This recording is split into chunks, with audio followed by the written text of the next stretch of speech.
हमारे आसपास ऐसे कई लोग होते हैं जिनमें प्रबल वाक चातुर्य होता है, जो अपने मीठे शब्दों से सबको बांध लेते हैं और इसीलिए वो आकर्षण का केंद्र भी बन जाते हैं। अब हमारे आसपास ऐसे भी कुछ लोग होते हैं जिनके शब्द हमें चुभते हैं, जिनकी दृष्टि से हम सदैव बचकर निकलना चाहते हैं, है ना? ये शब्द अत्यंत शक्तिशाली होते हैं। यदि ये शब्द नव प्राण फूंक सकते हैं तो ये शब्द प्राण ले भी सकते हैं।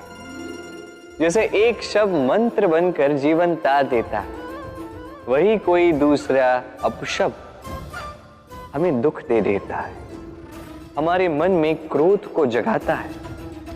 क्यों? ये हमारे वचन अमूल्य है, ये हमारे शब्द ये ब्रह्म है।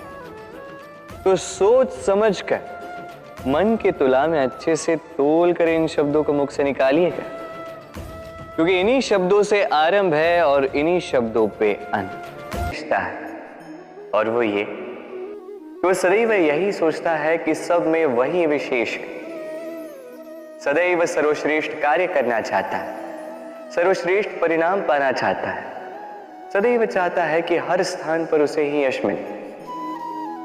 किंतु जब बात आती है प्रेम की, तो प्रेम एक ऐसा विशेष भाव है जो मनुष्य से कहीं अधिक है। प्रेम में जिस व्यक्ति से आप प्रेम करते हैं, उस व्यक्ति की प्रसन्नता आप सर्वश्रेष्ठ से भी श्रेष्ठ मानते हैं। उस व्यक्ति से यदि हार जाओ तो मुख पर कड़वाहट नहीं, होठों पर मुस्कुराहट आती है। जिसे आप प्रेम करते हो, यदि उसे हराकर आप जीत रहे हो तो ये जीत नहीं है, ये सबसे बड़ी हार है। तो अब चयन आपका है, आप क्या चाहेंगे? आप चाहेंगे कि प्रेम की जीत हो या आप चाहेंगे कि आपकी जीत हो? कभी बरगद के वृक्ष को देखा है? कितना विशाल होता है। कभी कभी भय लगता है कि इन भारी डालों का बोझ ये तना सह भी पाएगा या नहीं। भय लगता है कि कहीं ये वृक्ष टूट कर न गिर जाए, किंतु नहीं। समय पड़ने पर शाखाओं से निकलने वाली ये बेलें धरती की ओर बढ़ती और फिर स्वयं जड़ बनकर इस वृक्ष को सहारा देती। इसी प्रकार जो परोपकार करते हैं, सत्कर्म करते हैं, उन्हें स्वयं के लिए चिंतित होने की आवश्यकता ही नहीं, क्योंकि उनके कर्म ढाल बनकर उनकी रक्षा करते हैं। इसीलिए जीवन में सहारे की नहीं, कर्म की चिंता कीजिए। मनुष्य रोगी क्यों होता है? शारीरिक दुर्बलता के कारण नहीं, मनुष्य रोगी होता है उसकी सोच के कारण, उसके विवेक के कारण, उसके कर्मों के कारण, उसके क्रोध के कारण। और जब कोई ठीक होता है, स्वस्थ होता है, तो इसका तात्पर्य ये नहीं कि ये केवल औषधियों का कार्य है, नहीं, ये किसी के दिए हुए प्रेम का प्रभाव है, विश्वास का प्रभाव है, संबल का प्रभाव है। केवल औषधियों से कुछ नहीं होगा। यदि मन में प्रेम होगा, विवेक होगा, विश्वास होगा, संबल होगा, तभी ये औषधियां भी उपचार करती हैं। स्मरण रखिएगा, ये जीवन छोटा सा है। मन में प्रेम रखिए, मित्र बनाइए, शत्रु नहीं। प्रेम कीजिए, द्वेष नहीं। मैं इसी प्रकार प्रतिदिन स्वयं के साथ कुछ समय व्यतीत करता हूं, स्वचिंतन करता हूं, क्योंकि मेरा मानना यह है कि मेरा प्रतिद्वंदी कोई और नहीं, मैं स्वयं हूं। और मैं चेष्टा करता हूं कि मैं स्वयं को स्वयं से अधिक श्रेष्ठ बना सकूं। तो प्रतिदिन आकलन करता हूं स्वयं के कर्मों का, कि कल मैंने क्या उचित किया, क्या अनुचित किया। जो भूल मुझसे कल हुई, उसे आज कैसे सुधारा जाए। जो कल मैंने श्रेष्ठ किया, आज भी उसी प्रकार श्रेष्ठ कर्म करना है।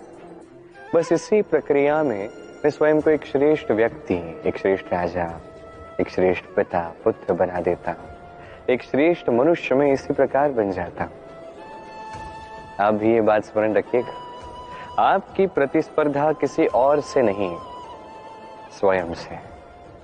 तो स्वयं के कर्मों का आकलन कीजिए, जो आप में दोष है उसे निकाल दीजिए, स्वयं को सुधार दीजिए। कहते हैं अंधकार में यदि दिया जलाओ तो प्रकाश आता है, किंतु यदि यही दिया मैं सूर्य के प्रकाश के समक्ष प्रातः काल में ऐसे जला के रख दूं तो क्या अंतर पड़ेगा?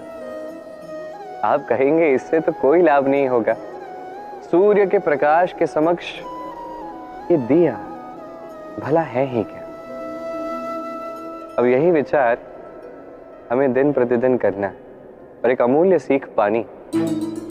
सोचिए, यदि आप किसी महापुरुष के समक्ष बैठे, कोई महाज्ञानी है, तो उस व्यक्ति के समक्ष अपने ज्ञान का दिया ना जलाएं, मौन रहिए और उस व्यक्ति के सूर्य प्रकाश जैसे ज्ञान को प्राप्त कीजिए, जितना हो सके ज्ञान प्राप्त कीजिए। यदि ऐसा कोई समय है, आप कहीं अंधकार में हैं, जहां सभी अंधकार में, किसी के पास ज्ञान नहीं, वहां अपने ज्ञान का दिया जलाएं। ऐसा करोगे तो दोनों ओर से आपका लाभ होगा, ज्ञान प्राप्ति भी होगी और ज्ञान का उचित उपयोग भी होगा। सबसे अच्छा युद्ध वो जो कभी लड़ा ही न जाए, अर्थात समझौता, संधि हर आवश्यक परिस्थिति में शुभ होता है। अपने से शक्तिशाली से समझौता करने वाला विद्वान, अपने बराबरी वालों से समझौता करने वाला गुणवान और अपने से दुर्बल से हाथ मिलाने वाला दयावान। एक युद्ध आपको कई सारे शत्रु दे सकता है, किंतु एक समझौता आपको एक मित्र दे सकता है। इसलिए मुट्ठी तभी थामिए जब युद्ध को टालना असंभव हो जाए, अन्यथा हाथ बढ़ाकर मिलाइए, क्योंकि मिलने में सुख, जलने में नहीं। राधे राधे।